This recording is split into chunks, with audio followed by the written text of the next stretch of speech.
सास, माँ, बहू और बेटी। नहीं नहीं, ये कहानी इन सारे के सारे रिश्तों की नहीं, बल्कि दो रिश्तों में ही सभी रिश्तों के होने की है। अरे बहू, मेरे और तेरे ससुर जी की रोटी मत बनाना, मैं बना लूंगी, दिन तक ठंडी हो जाती है। बहू जो कि एक वर्किंग लेडी थी।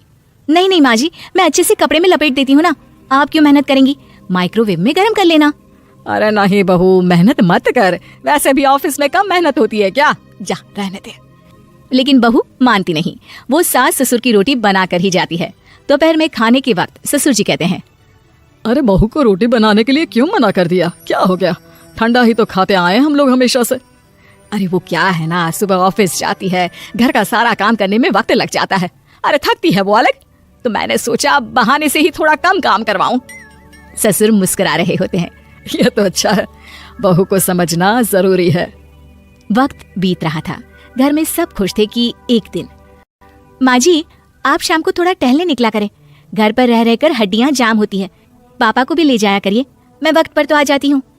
बहू ठीक 5 बजे ऑफिस से घर आ जाती है, फिर चाय नाश्ता बनाकर सास ससुर के साथ बैठती, उन लोगों को सारा दिन का हाल बताती। रात को पति घर आता है। क्या बात है बेटा, ऑफिस से आकर कभी हम लोगों के साथ भी बैठा कर। अरे माँ, दिन रात काम करके मन ही नहीं करता, अगले दिन की फिर तैयारी होती है, आप और पापा ही कमरे में आ जाओ। इससे अच्छी तो बहू है, कितना भी थकी रहे, घर आकर हम लोगों के लिए चाय नाश्ता बनाना, फिर बातें करना। बहू ना होती तो हम बुढ़ा बुढ़िया तो बैठे ही रह जाते। सास और ससुर अब बहू के कहने पर शाम की सैर पर निकलने लगते हैं। सास की कई सहेलियां बनती है तो ससुर को भी कुछ बुजुर्ग लोगों का ग्रुप मिल जाता है। कैसा रहा सहेलियों के साथ शाम का वक्त, हम लोगों ने तो भाई खूब योगा किया। अरे हम लोगों को गप्पों से फुर्सत ही नहीं होती। वैसे मिसेस मल्होत्रा आज बहू के बारे में कुछ बोल रही थी। तभी वहाँ ऑफिस से बहू आ जाती है जो जींस और टॉप में होती है। क्या बात है माँ, क्या कह रही थी आपकी सहेली आपकी बहू के लिए? सास इस बार बहू को कुछ अलग तरीके से देखती है और उल्टा सवाल ही दाग देती है।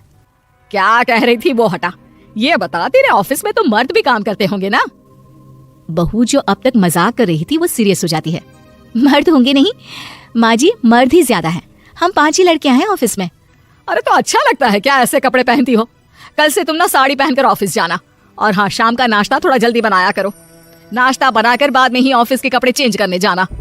बहू को समझ में नहीं आता कि सास को हो क्या गया है, लेकिन वो कुछ नहीं कहती, सीधे किचन में जाकर चाय नाश्ता बनाती है और सास ससुर को दे देती है। अगले रोज बहू ऑफिस के लिए तैयार होती है तो खूब सुंदर सी साड़ी पहनती है और ऑफिस के लिए निकलने से पहले सास और ससुर के पैर छूती है और निकल जाती है। क्या बात है, आज मेधा के ऑफिस में लग रहा है कोई फंक्शन है। अच्छा, पता नहीं, मुझे तो बताया नहीं, वैसे तो सारी बात करती रहती है। अरे देखा नहीं कैसे साड़ी पहनकर जा रही थी? अरे वो तो मैंने ही बोला है उसे। अरे अच्छा लगता है क्या रोज रोज ऐसे सूट या जींस में जाना? बहू हो, बहू बनकर रहो, और आप भी ना मेधा मत किया करिए, बहू बोला करिए, सर पर चढ़ जाएगी तो दिक्कत हो जाएगी। सास अब बहू को बहू जैसा रखने लगती है, हर बात पर रोका टोकी, हर बात पर ताने। क्या बात है, आजकल लेट आ रही है ऑफिस से? अरे चाय के लिए भी देर हो जाती है, हम लोग फिर पार्क में भी देर से पहुंचते हैं।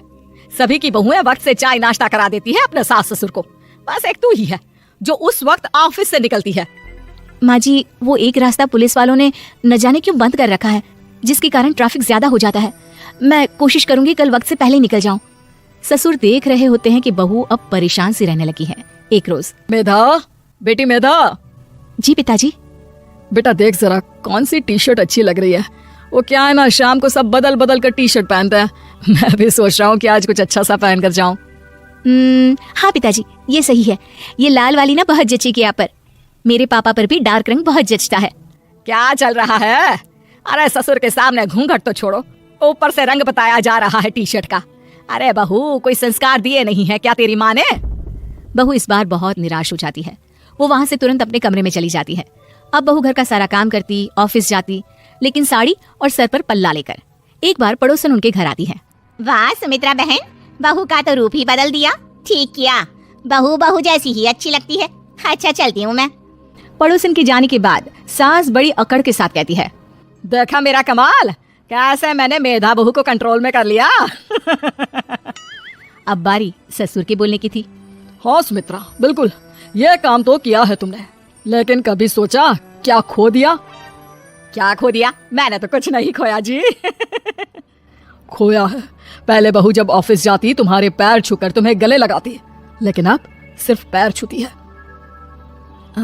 हाँ जी, ये बात तो आप ठीक बोल रहे हैं।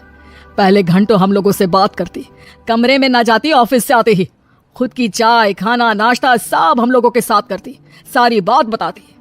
लेकिन क्या तुम्हें पता है, बहू की तबीयत खराब चल रही है, वो माँ बनने वाली है।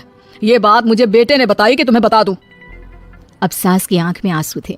वो समझ गई थी कि लोगों के कहने में आकर उसने क्या खो दिया। शाम को बहू घर आती है तो माँ किचन में पकोड़े तल रही होती है। अरे माँ जी, आप रहने दीजिए ना, मैं आ तो रही थी। अरे नहीं, जा तू चेंज कर ले, मैं नाश्ता और चाय टेबल पर ही लगा रही हूँ मेधा। सास के मुंह से अपना नाम सुनकर बहू को बहुत अच्छा लगता है। माँ जी, कोई गलती हो गई है क्या? मेरे होते हुए आप काम करे, ये ठीक नहीं है। संस्कारी और समझदार बहू सास को माँ समझती है, लेकिन सास की बेवकूफी उसे सास ही बनाकर रखती है। बहू, मुझे भी थोड़े संस्कार और समझदार बनने का मौका दे, जिससे मैं भी बहू नहीं बेटी को देखूं तुझ में। और हाँ, मेरा होने वाला पोता क्या कहेगा कि दादी ने तो मेरी माँ को बहुत परेशान किया। बहू सास को गले लगा लेती है। नहीं माँ जी, वो कहेगा कि माँ को तो दादी ने बेटी बनाकर रखा है।